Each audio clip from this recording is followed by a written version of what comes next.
What secrets did stone walls keep? What desires defied crowns and crosses in the long, shadowy centuries between the fall of Rome and the Renaissance? From 500 to 1500, love found ways to bloom where it was least expected and most forbidden. Number 5. Agnes Sorel and Charles VII. The mid-15th century in France was a desperate time. The 100 Years' War against England had dragged on for decades, leaving much of the kingdom in ruin and under foreign occupation. Charles VII, the reigning French king, was often called the King of Bourges because his control was limited to a small central region rather than the whole of France. He was perceived by many as indecisive, weak, and overshadowed by the powerful forces around him. His court moved constantly a shadow of the grandeur it should have possessed. Into this weary court, a new light was about to arrive. A woman who would challenge the very notions of royal power and influence. Agnes Sorel was not born into the highest echelons of French nobility, but her lineage was respectable. She came from the Touraine region, a daughter of Jean Sorel, a seigneur, and Catherine de Mignolet.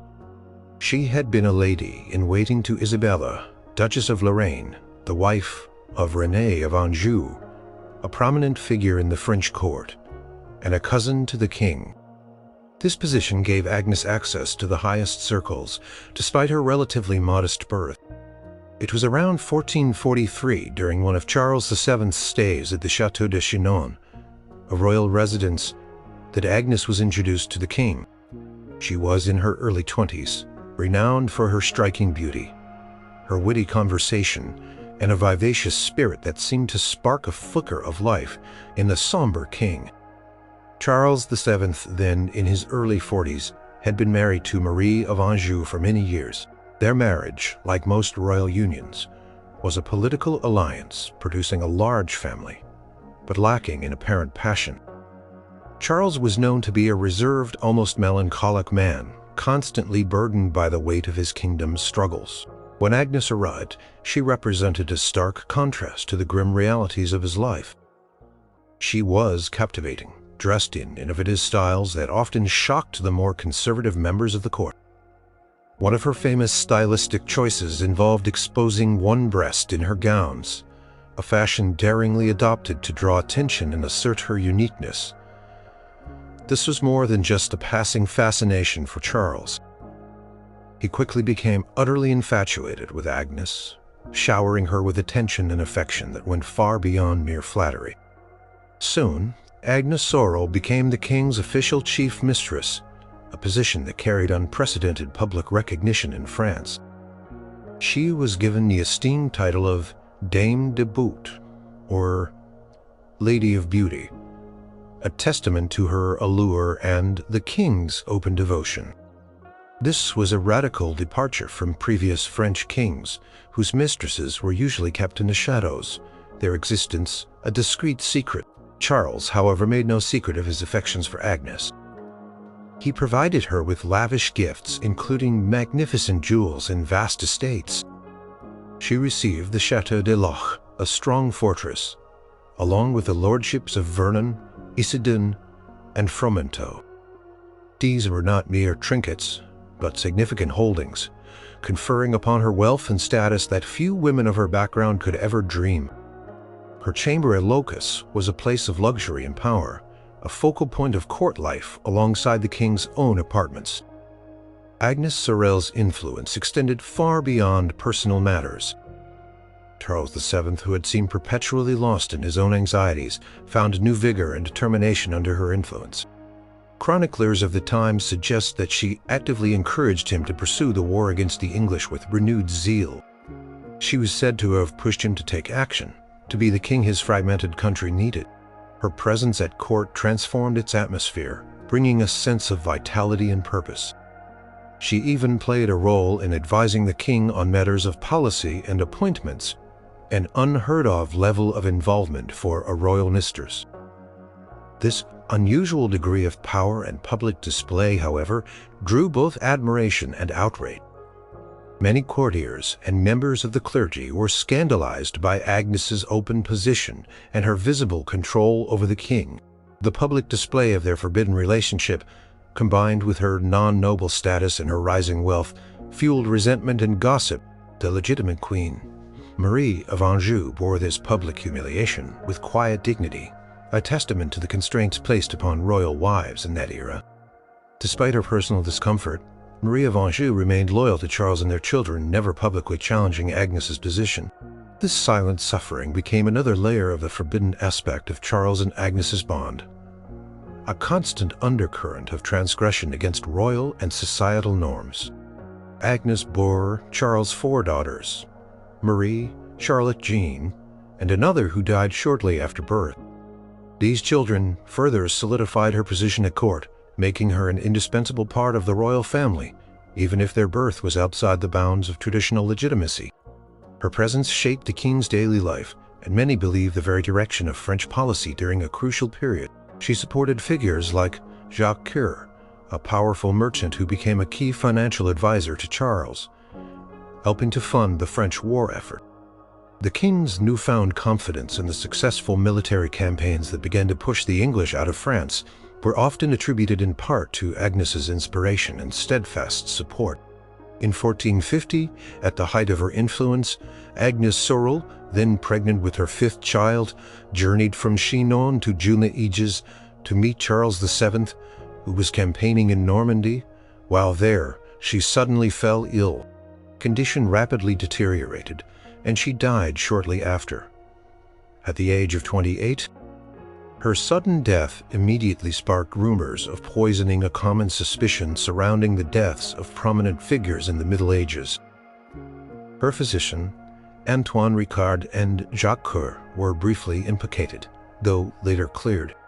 Modern analysis of her remains, exhumed centuries later, suggesting that she may have died from mercury poisoning, perhaps from a medicine intended to treat intestinal worms, or a fever, which was a common, albeit dangerous, practice. Of the time, Charles VII was devastated by Agnes's death. His grief was profound and immediate.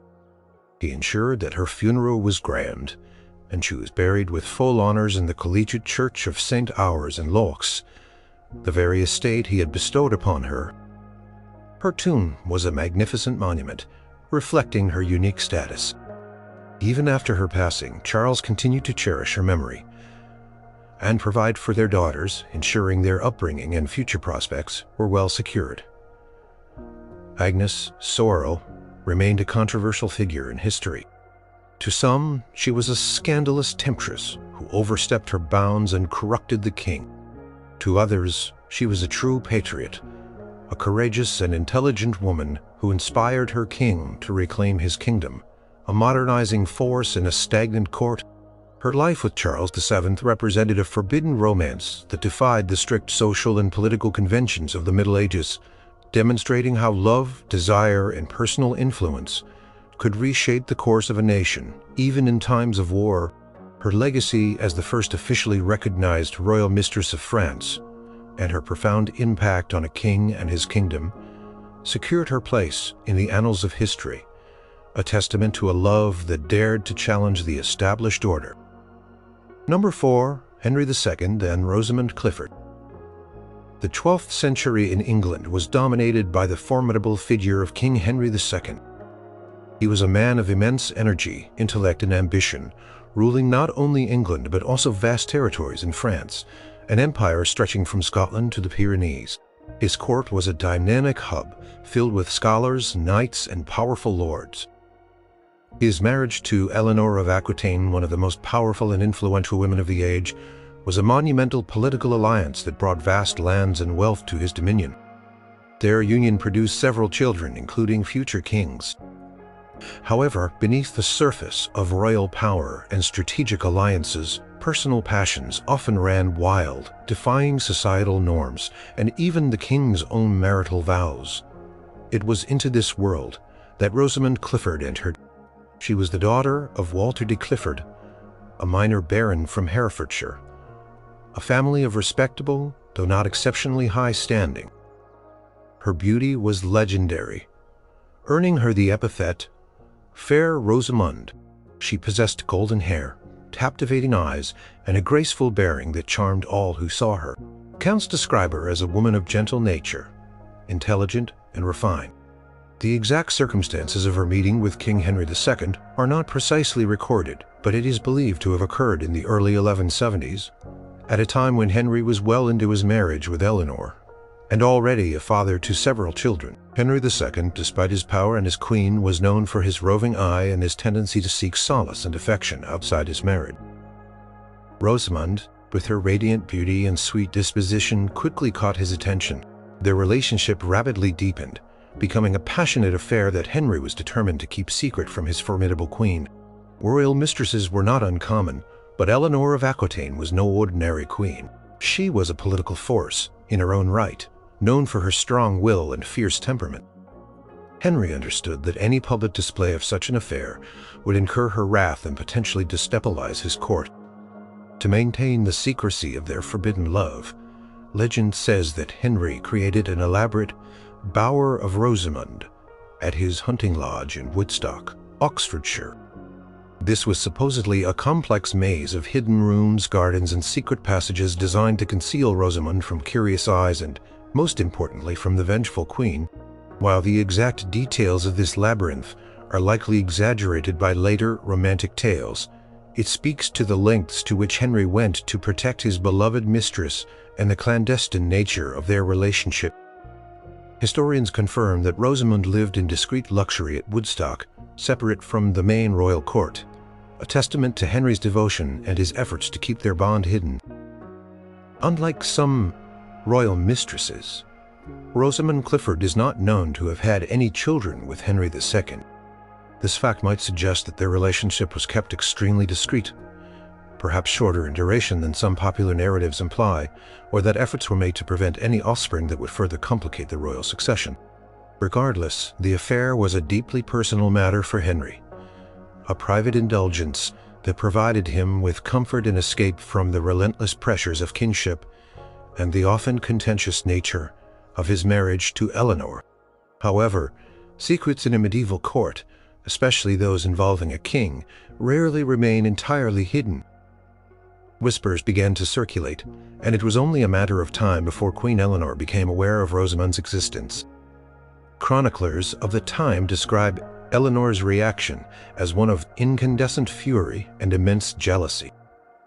Stories passed down through centuries speak of Eleanor's desperate attempts to find Rosamund, her rage boiling over at the betrayal. One particularly vivid, though likely fictional, legend recounts Eleanor confronting Rosamund with a dagger or a bowl of poison, offering her the choice of how to end her life. This dramatic confrontation, while improbable in its specifics, powerfully illustrates the perceived intensity of Eleanor's resentment and the tragic aura that came to surround Rosamund's story. In 1176, Roseman Clifford, still young, retired to Godstow Nunnery near Oxford. She died there shortly after, in the same year. Her death was not attributed to Eleanor's vengeance, but likely to illness, a common fate in the medieval period. However, the exact cause of her death remains a subject of historical debate. Henry II, despite the discreet nature of their affair, showed profound grief at her passing. He paid for her tomb at Godstow to be adorned lavishly, providing extensive financial support to the nunnery in her memory. He visited her burial place regularly, a public display of his enduring affection that further solidified her forbidden status and his continued disregard for conventional propriety. The nuns of Godstow were well aware of her identity, and they honored her memory in their prayers, even decorating her tomb with flowers. Rosamund's legacy became intertwined with the legend of Fair Rosamund, a symbol of tragic beauty and forbidden love. Her story became a popular subject for poets, playwrights, and artists for centuries after her death, often focusing on the dramatic love triangle with Henry and Eleanor. The affair, while brief in the grand scheme of Henry's long reign, had a significant impact on his already tumultuous marriage to Eleanor. It deepened the rift between the royal couple, contributing to the familial discord that ultimately led to the rebellion of their sons against Henry. Eleanor's subsequent involvement in these rebellions and her eventual long imprisonment by Henry are often linked in part to the deep personal betrayals she felt, including the king's open infidelity with Rosamund. The story of Henry II and Roseman Clifford is a poignant tale of desire, secrecy, and the powerful forces of love and jealousy in a medieval court. It stands as a testament to how even the most powerful monarchs could be swayed by personal passions, creating forbidden romances that left a lasting mark on history and fueled legends for generations to come. Number 3. Edward II and Piers Gavston. The early 14th century in England began with the death of Edward I, a powerful and fearsome king known as Longshanks and the Hammer of the Scots. His successor, Edward II, inherited a kingdom fraught with conflict and a nobility eager to assert its own power. However, Edward II's reign would be less defined by military conquests and more by an intensely personal and profoundly controversial leadership that defied the norms of his time and alienated nearly every powerful figure in England. This was the forbidden bond between the king and his male favorite, Piers Gavston. Piers Gavston was a Gascon knight, the son of a relatively minor lord from the Gascony region of France, which was then an English possession. He was brought into the household of Prince Edward, the future king, when they were both young boys. Edward I himself had arranged this, hoping to provide his son with a companion of noble birth, who could also be a good influence. What developed, however, was far beyond a simple friendship. Prince Edward and Piers Gavston formed an intensely close bond, a connection that quickly became the central focus of the young prince's life. This closeness caused concern for Edward I, who, on several occasions, banished Gavston from his son's presence, fearing Gavston's influence and the way he monopolized his son's affections. Each time, young Edward showed profound distress at Gavston's absence. As soon as Edward I died in 1307, Edward II, now king, immediately recalled Piers Gavston from exile. He did not merely recall him, he showered him with honors, titles, and wealth on a scale that astonished and offended the powerful English nobility. Edward II made Gavston Earl of Cornwall, a title traditionally reserved for members of the royal family, granted Gavston extensive lands, lucrative wardships, and other sources of immense income, making him one of the wealthiest men in England. King treated Gavston with an open affection that was unprecedented for a non-royal favorite, openly referring to him as his brother and showering him with gifts that even outshone those given to his own family. The outrage among the established nobility was immediate and profound. Gavston in turn did little to temper their resentment. He was known for his arrogance, his sharp wit, and his tendency to mock the great lords of England, giving them insulting nicknames and flaunting his privileged position. He openly influenced royal appointments, pushed aside traditional advisors, and seemed to hold the king's ear above all others. This extreme favoritism, combined with the king's apparent disregard for his duties and the growing perception that Gavston's power was excessive and illegitimate, created a deep rift between the king and his barons. The political tensions surrounding Gavston reached a peak during Edward II's marriage to Isabella of France, the daughter of the powerful King Philip IV. The wedding, intended to solidify a crucial alliance, was marred by Gavston's prominence. Edward II placed Gavston in a position of honor at the coronation, allowing him to carry the crown and lead the procession, an act that deeply insulted the French royal family and the English barons alike. Queen Isabella, young and initially eager to make her marriage work, found herself sidelined and ignored by her husband, whose attention was almost exclusively focused on Gavston. The English barons, led by powerful figures such as Thomas, Earl of Lancaster, the king's cousin, and Guy de Beauchamp, Earl of Warwick, repeatedly demanded Gavston's exile. They saw him as a threat to their own authority, to the proper functioning of the kingdom, and to the king's reputation. Edward II, however, was deeply attached to Gavston, displaying a stubborn loyalty that defied all political logic. He would banish Gavston under duress only to recall him as soon as circumstances allowed, demonstrating the unbreakable nature of their bond. These repeated banishments and recalls escalated the conflict, pushing England closer to civil war, curbed the king's power, and specifically to control Gaveston. The barons forced Edward II to agree to a set of limitations known as the Ordinances in 1311. These ordinances dictated that the king could not levy taxes, declare war, or make important appointments without the consent of Parliament. Crucially, they also decreed Gaveston's permanent exile. Edward II, however, once again defied the barons and recalled Gaveston to England in 1312. This final act of defiance sealed Gaveston's fate. In 1312, the barons, weary of the king's endless maneuvers, took decisive action. Piers Gavston was captured while attempting to flee. He was taken to Warwick Castle, where the Earl of Warwick and the Earl of Lancaster, along with other prominent lords,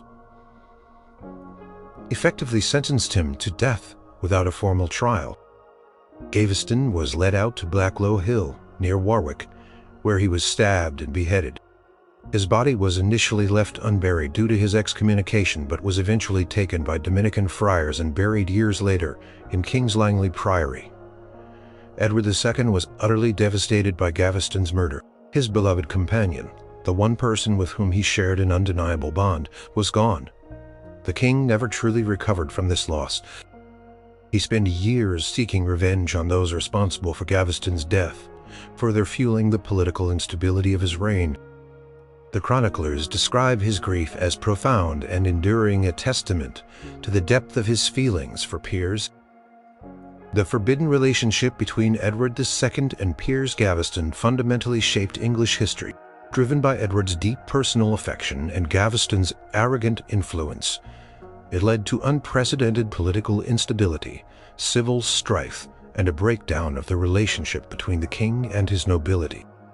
The barons' successful challenge to royal authority, culminating in Gaveston's execution, established a precedent that would ultimately lead to Edward II's own deposition and brutal murder.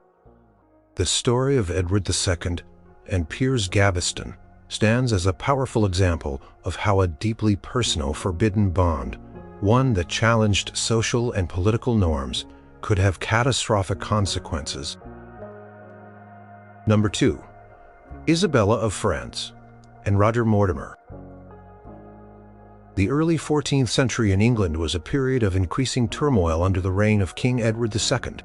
His infatuation with royal favorites, first Piers Gaveston, and later the Despensers, Hugh Despenser the Younger and his father, alienated the powerful English nobility and plunged the kingdom into financial and political chaos.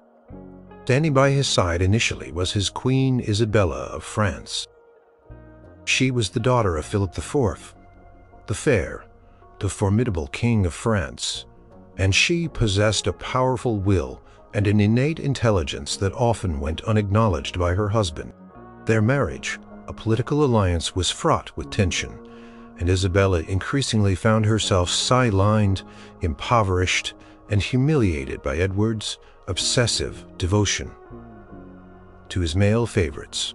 Roger Mortimer, a powerful marcher lord from the Anglo-Welsh borderlands, was a prominent figure among the English nobility who opposed Edward II's misrule, and, more specifically, the rising power of the Despensers. He was a seasoned warrior and a cunning politician, merrick and ambitious. His opposition to the king led to his imprisonment in the Tower of London, a formidable fortress, in 1322. However, in a daring escape in 1323, Mortimer managed to drug his guards and flee across the Channel to France, becoming a political exile. By 1325, the situation in England had become unbearable for Queen Isabella. Her attempts to mediate between her husband and the disgruntled nobility had failed. Her own estates had been confiscated by the Despensers, and she was being kept in near poverty. An opportunity arose when her brother, King Charles IV of France, requested her presence in Paris to negotiate a peace treaty concerning English holdings in Gascony. Edward II, perhaps sensing his isolation or simply eager to remove her from the volatile English court, allowed her to go. This journey was Isabella's chance, not just to negotiate peace, but to escape the oppressive control of her husband and the Despensers. It was in Paris that Isabella encountered Roger Mortimer, the escaped rebel lord. Their meeting was a pivotal moment in English history. They were both disaffected by Edward II and the Despensers, both ambitious and both burning with a desire for revenge and power. Queen and the rebel quickly formed a close alliance, which soon blossomed into a passionate and forbidden love affair. Isabella, neglected by her husband for years, found in Mortimer a strong, decisive, and attentive partner. Their relationship was not merely romantic. It was a political partnership that would change the course of England. Isabella, now free from the constraints of Edward II's court, became a rallying point for all those who opposed the king. She gathered support from various disgruntled English exiles and found favor with her brother, King Charles IV. The rumors of her affair with Mortimer spread rapidly, shocking the courts of Europe, but also cementing their alliance. Isabella, with Mortimer as her chief advisor and lover, began to raise an army. She secured a betrothal for her young son, Prince Edward, to Philippa of Hainault, securing military and financial support from Count William I of Hainault. It was during this period that Isabella began to be known by some as the She-Wolf of France, a nickname reflecting her fierce determination and her willingness to challenge a king. In September 1326, Isabella and Mortimer launched their invasion of England. Landing with a small force at Orwell, their presence sparked a massive uprising against Edward II. Support for the king collapsed almost immediately. The English nobility, weary of Edward's incompetence and the corruption of the Despensers, flocked to Isabella's banner. Edward II and the Despensers fled, but they were soon captured. Hugh Despenser, the younger, who had held so much power, was subjected to a brutal execution, drawn and quartered in front of a cheering crowd. An act orchestrated by Mortimer and Isabella. His father met a similar fate. With Edward II in captivity, Isabella and Mortimer orchestrated his deposition in January 1327. The king was forced to abdicate in favor of his young son, Prince Edward III. However, Edward II's continued existence posed a threat. On September 21, 1327, Edward II was brutally murdered at Berkeley Castle, likely on the orders of Roger Mortimer or with his knowledge to prevent any possibility of a royalist resurgence. The method of his death was horrifying, designed to leave no visible marks, but to instill fear and prevent an open accusation of murder. For the next 3 years, Roger Mortimer and Isabella of France ruled England as regents for the young Edward III. Mortimer made himself Earl of March, accumulating vast lands and titles, ruling with an arrogance and greed that rivaled the Despensers. Their forbidden romance continued openly, and they lived in lavish style, effectively holding the reins of power. However, their rule was increasingly unpopular. The young Edward III, now a teenager, grew tired of being a puppet king under his mother and her powerful lover. In 1330, at the age of 17, Edward III decided to assert his own authority. He orchestrated a daring coup. With a small group of loyal knights, he secretly entered Nottingham Castle, where Mortimer and Isabella were staying. They found Mortimer in Isabella's chamber and arrested him. Mortimer was taken to London, tried by Parliament on charges of treason, including the murder of Edward II. He was found guilty and in November 1330 was executed by hanging at Tyburn. Isabella of France, though strict of her power and influence, was spared execution by her son. She was confined to Castle Rising, a comfortable but isolated royal residence for the rest of her life. She was allowed visitors and lived in relative comfort, frequently visited by her son and grandchildren, but her political career was over. She lived for another 28 years, dying in 1358. The forbidden romance between Isabella of France and Roger Mortimer was a story of ambition, betrayal, and power. Dramatically altered the course of English history, leading to the brutal overthrow and murder of a king, the rise of a queen regent, and the subsequent bloody fall of her powerful lover. Their story stands as a testament to how personal desires, when combined with political ambition, could reshape an entire kingdom in the tumultuous Middle Ages. Number 1. Heloise and Abalar. In the vibrant intellectual landscape of early 12th century Paris, a bustling center of learning stood Peter Abelard. He was a brilliant and highly influential philosopher, theologian, and logician, renowned for his sharp intellect, captivating teaching style, and, some might say, an arrogant confidence in his own abilities. Students from across Europe flocked to his lectures at the cathedral schools of Notre Dame, hanging on his every word as he challenged established doctrines. His fame was widespread, his reputation immense. Into this academic whirlwind stepped Heloise. She was the niece of Fulbert, a canon of Notre Dame, a respected clergyman, but Heloise was no ordinary young woman. She was a prodigy, possessing an extraordinary intellect and a thirst for knowledge that was rare for women of her time. She was highly educated, fluent not only in Latin, the language of scholarship, but also in Greek and Hebrew. Her uncle Fulbert was immensely proud of her intellectual gifts and sought the best possible education for her. He approached the celebrated Peter Abelard, asking him to tutor Eloise in his own home. This arrangement, seemingly ideal for Heloise's academic advancement, proved to be the catalyst for a forbidden and ultimately tragic romance. Abelard, in his own writings, confessed that he saw the tutoring arrangement as an opportunity for seduction rather than solely for instruction. He wrote of his intention to take advantage of Heloise's intelligence and her close proximity. As they delved into their studies, the lines between mentor and student quickly blurred. Their shared intellectual passion ignited a deeper, more personal connection. Their lessons became pretexts for intimate conversations, their discussions of philosophy giving way to declarations of love. They became lovers, their affair unfolding in the clandestine hours within Fulbert's own house, a secret kept from the unsuspecting Canyon. The consequences of their forbidden relationship became undeniably apparent when Heloise discovered she was pregnant. This was a grave matter in medieval society, particularly for a woman of her standing and for a man who was a canon bound by clerical vows. That included celibacy.